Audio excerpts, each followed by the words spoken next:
નમસ્કાર દર્શક મિત્રો, ફરીવાર આપનું હાર્દિક સ્વાગત છે આપણી આ યુટ્યુબ ચેનલમાં. શું પૈસા અને ગરીબી ભાગ્ય દ્વારા નક્કી થાય છે? શું વ્યક્તિ જન્મથી જ ગરીબ હોય છે કે તેના વિચારો અને નિર્ણયો તેને ગરીબ રાખે છે? ઘણીવાર લોકો તેમની ગરીબી માટે ભગવાન અને તેમના ભાગ્યને દોષ આપે છે, પરંતુ શું ભાગ્ય ખરેખર બધું નક્કી કરે છે? જો તમે પણ એવું માનતા હો તો આ વિડીયો તમારી વિચારસરણીને સંપૂર્ણપણે બદલી નાખશે. હું તમને એવા 5 રહસ્યો જણાવવા જઈ રહ્યો છું જેને જો તમે સમજીને તમારા જીવનમાં અમલમાં મૂકશો તો આવનારા 6 મહિનામાં તમારું જીવન સંપૂર્ણપણે બદલાઈ જશે. હું તમને ખાતરી આપું છું કે આ વિડીયો જોયા પછી તમે ક્યારેય ભગવાન, ભાગ્ય અથવા નસીબને દોષ નહીં આપો, પરંતુ તમારા પોતાના ભાગ્યના માલિક બનવાનું શીખી જશો. તેથી જો તમે ખરેખર ધનવાન બનવા માંગતા હો તો આ વિડીયોને અંત સુધી જરૂર જોજો. મિત્રો, શું તમે પણ તમારા જીવન અને તમારા ઘરમાંથી ગરીબી દૂર કરવા માટે તૈયાર છો? તો ચોક્કસપણે કમેન્ટમાં હા લખો. ચાલો મિત્રો, આ નાની વાર્તા ખૂબ જ ધ્યાનથી સાંભળો. પ્રિય મિત્રો, ગામના એક નાના કાચા મકાનમાં રહેતો મોહન બાળપણથી જ ગરીબ હતો, લાચાર અને નિસહાયતાનો ભોગ બનેલો હતો. તેના માતા પિતાએ ખૂબ મહેનત કરી, પરંતુ નસીબે ક્યારેય તેમનો સાથ ન આપ્યો. જ્યારે મોટો થયો ત્યારે મોહને મજૂરી કરીને પોતાનું ગુજરાન ચલાવ્યું. તેણે પોતાના પરિવારનું પેટ ભરવાનો પ્રયત્ન કર્યો, પરંતુ તે ગમે તેટલું કામ કરે તેના ઘરમાં ક્યારેય સમૃદ્ધિ આવી નહીં. અને મોહન વારંવાર વિચારતો કે તેનું નસીબ ખરાબ છે. દરરોજ જ્યારે તે ખેતરોમાં અથવા કોઈના ઘરે કામ કરીને પાછો ફરતો ત્યારે તેની આંખોમાં માત્ર એક જ પ્રશ્ન રહેતો: હું આટલો ગરીબ કેમ છું? ભગવાને મને આટલી ગરીબી કેમ આપી છે? તે આમ કહીને પોતાને શાપ આપતો, પોતાને કોસતો. રાત્રે જ્યારે તે તેની ફાટેલી જૂની પથારી પર સૂતો ત્યારે તેને માત્ર તેનું દુર્ભાગ્ય જ દેખાતું હતું. તેની હાલત જોઈને ગામના કેટલાક લોકો તેની મજાક ઉડાવતા અને કેટલાક તેને દિલાસો આપવાનો પ્રયત્ન કરતા, પરંતુ મોહનના મનમાં હંમેશા આ પ્રશ્ન રહેતો કે શું ગરીબી તેના નસીબમાં લખેલી છે? પછી મોહન સાથે કંઈક એવું બનવાનું છે જેની મોહને કલ્પના પણ નહોતી કરી. મોહન તેનું કામ કરીને ઘરે પાછો ફરી રહ્યો હતો ત્યારે રસ્તામાં તેને ગામનો એક વૃદ્ધ માણસ મળ્યો. તેણે મોહનને કહ્યું કે બેટા, જો તું તારા જીવનની સમસ્યાનો ઉકેલ ઈચ્છતો હોય તો જંગલમાં ધોધ પાસે એક મહાત્મા રહે છે. તે ખૂબ જ જ્ઞાની છે અને તેમણે આ લોકોનું જીવન બદલી નાખ્યું છે. તું તેમની સલાહ લઈ શકે છે. મોહનના મનમાં આશાનું કિરણ જાગ્યું.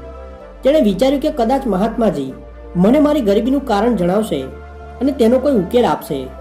બીજા જ દિવસે વિલંબ કર્યા વિના તે જંગલ તરફ ચાલ્યો ગયો. જંગલ ગાઢ અને રહસ્યમય હતું. તેને રસ્તામાં બીક લાગતી હતી, પરંતુ તેની પરિસ્થિતિ સુધારવાની ઈચ્છાઓ તેને આગળ વધારવાની શક્તિ આપી રહી હતી. ઘણા કલાકોની મુસાફરી પછી તે ધોધ પાસે પહોંચ્યો. ત્યાં એક વૃદ્ધ મહાત્મા ઝાડ નીચે ધ્યાનમગ્ન હતા. તે બીતા બીતા મોહને કહ્યું, પ્રણામ મહાત્માજી. મહાત્માજીએ આંખો ખોલી અને મધુર અવાજે કહ્યું, આવ બેટા, બેસ. શું સમસ્યા છે? મોહનની આંખો આંસુથી ભરાઈ ગઈ. તેને રડતા રડતા કહ્યું કે મહાત્માજી, હું ખૂબ જ ગરીબ છું. મેં ક્યારેય સારું જીવન જીવ્યું નથી.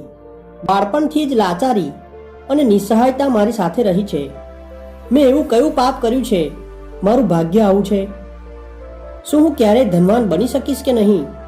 મહાત્માજી હસ્યા અને કહ્યું, બેટા, તારી સમસ્યાનો ઉકેલ તારી અંદર જ છે. ગરીબી ભાગ્યનો ખેલ નથી, પરંતુ વિચાર અને કાર્યનું પરિણામ છે. હું તને જીવન વિશે 5 વાતો જણાવીશ. જો તું તેને સમજીને યોગ્ય રીતે અપનાવીશ તો આવનારા 6 મહિનામાં તારું જીવન બદલાઈ જશે.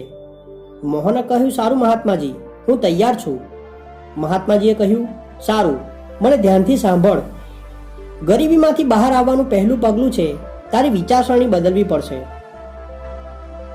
જ્યાં સુધી તું તારી વિચારસરણી નહીં બદલે ત્યાં સુધી દુનિયાની કોઈ તાકાત તને ધનવાન બનાવી શકશે નહીં.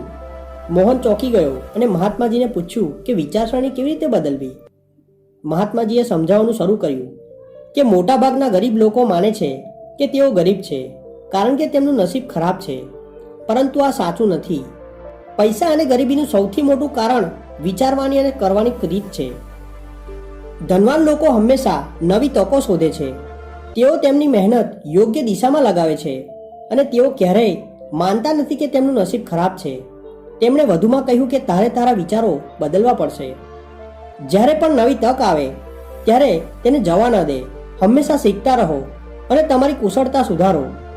મોહને માથું હલાવ્યું અને કહ્યું, હું સમજી ગયો મહાત્માજી, મને બીજી વાત જણાવો. મહાત્માજીએ કહ્યું કે જવાબદારી લો અને બહાના બનાવવાનું બંધ કરો. મહાત્માજીએ કહ્યું કે ગરીબ માણસ હંમેશા બીજાઓને, સરકારને, સમાજને, તેના ભાગ્યને દોષ આપે છે, પરંતુ ધનવાન માણસ પોતાની જવાબદારી લે છે. એક ઉદાહરણ આપતા તેમણે કહ્યું કે જો ખેડૂત એવું વિચારતો રહે કે વરસાદના અભાવે તેનો પાક બગડી ગયો તો તે ક્યારેય આગળ વધી શકશે નહીં, પરંતુ જો તે વરસાદના અભાવે કૂવા અને સિંચાઈના નવા રસ્તા શોધે તો તેની ખેતી ક્યારેય બગડશે નહીં. મોહનને આ વાત ખૂબ જ ગમી. તેને લાગ્યું કે તે હંમેશા પોતાની સ્થિતિ માટે ભગવાન અને ભાગ્યને દોષ આપતો હતો, પરંતુ તેણે ક્યારેય પોતાની જાતને દોષ આપ્યો નહીં, બદલવાનો પ્રયત્ન કર્યો નહીં. ત્રીજી વાત, પૈસાને યોગ્ય રીતે મેનેજ કરો, એની વ્યવસ્થાપન કરો. મહાત્માજીએ કહ્યું કે મોટાભાગના ગરીબ લોકો જે કમાય છે તે ખર્ચી નાખે છે અથવા નકામી વસ્તુઓ પર રોકાણ કરે છે, પરંતુ ધનવાન લોકો પૈસાનું રોકાણ કરવાનું શીખે છે. તેઓ જાણે છે કે પૈસા કેવી રીતે વધારવા, એનું મલ્ટિપ્લિકેશન કેવી રીતે કરવું. તેમણે જણાવ્યું કે જો તમે થોડા પૈસા બચાવવાનું અને યોગ્ય જગ્યાએ રોકાણ કરવાનું શીખી જાઓ તો ધીમે ધીમે તમારી સંપત્તિ વધવા લાગશે. તમારે મહેનતની સાથે સમજદારી પણ લાવવી પડશે. મોહને વચન આપ્યું કે હવે તેના પૈસાનો યોગ્ય રીતે ઉપયોગ કરશે. ચોથી વાત, નવી વસ્તુઓ શીખો. મહાત્માજીએ કહ્યું કે ગરીબ માણસ હંમેશા જે કરતો આવ્યો છે તે જ કરતો રહે છે, પરંતુ ધનવાન માણસ હંમેશા નવી વસ્તુઓ શીખે છે. તેમણે ઉદાહરણ આપ્યું કે જો મજૂર માત્ર મજૂરી જ કરતો રહે અને કંઈ નવું ન શીખે તો તે હંમેશા મજૂર જ રહેશે, પરંતુ જે તે નવી કૌશલ્ય શીખે છે તો તેની આવક અનેક ગણી વધી શકે છે. મોહને નક્કી કર્યું કે તે નવી વસ્તુઓ શીખશે અને તેના કામને વધુ સારું બનાવશે. પાંચમી અને સૌથી મહત્વની વાત, ધીરજ અને શિસ્ત રાખો. મહાત્માજીએ છેલ્લી વાત કહી કે ધનવાન બનવા માટે ધીરજ અને શિસ્ત ખૂબ જ મહત્વપૂર્ણ છે. સફળતા રાતોરાત નથી મળતી, પરંતુ સતત પ્રયત્નોથી મળે છે. તેમણે મોહનને સલાહ આપી કે તેણે દરરોજ થોડો સમય પોતાની કુશળતા સુધારવા માટે કાઢવો જોઈએ. મહાત્માજીની વાત સાંભળીને મોહને પ્રતિજ્ઞા લીધી કે તે પોતાની વિચારસરણી બદલશે, સખત મહેનત કરશે અને પોતાના પૈસાનો યોગ્ય ઉપયોગ કરશે. તેણે પોતાના ગામમાં નાનો ધંધો શરૂ કર્યો, નવી કૌશલ્યો શીખી અને પોતાની જવાબદારીઓ સમજી. 6 મહિના પછી તે પહેલા કરતાં ઘણી સારી સ્થિતિમાં હતો. હવે તેની પોતાની દુકાન હતી. લોકો તેને માન આપવા લાગ્યા અને ગરીબી ધીમે ધીમે ખતમ થવા લાગી. હવે મોહન સમજી ગયો હતો કે ગરીબી શ્રાપ નથી, પરંતુ વિચારનું પરિણામ છે. જો તમે તમારી વિચારસરણી બદલો છો તો તમારું ભાગ્ય પણ બદલાઈ જશે. નીતિ વચન, વ્યક્તિ માત્ર તેની મહેનત, વિચાર અને કાર્યોથી જ ધનવાન બને છે, નસીબથી નહીં. તો મિત્રો, આ વાર્તામાંથી બોધ મળે છે કે વ્યક્તિ માત્ર તેના વિચાર અને કાર્યોથી જ ધનવાન બને છે, નસીબથી નહીં. જો તમે પણ આ 5 નિયમો તમારા જીવનમાં લાગુ કરશો અને તેનું પાલન કરશો તો ભગવાનના આશીર્વાદ અને તમારી મહેનતથી દુનિયાની કોઈ તાકાત તમને સફળ વ્યક્તિ બનતા રોકી નહીં શકે. મિત્રો, જો તમને આ વિડીયો ખરેખર ગમ્યો હોય તો તેને લાઇક કરો. ચેનલ પર નવા હોય તો ચેનલને સબસ્ક્રાઇબ કરીને બાજુમાં આપેલ બેલ આઇકન પણ જરૂરથી દબાવી દેજો. આપણે મળીશું આવા જ એક નવા વિડીયો સાથે. ત્યાં સુધી મસ્ત રહો, ખુશ રહો. વિડીયો જોવા બદલ ખૂબ ખૂબ આભાર.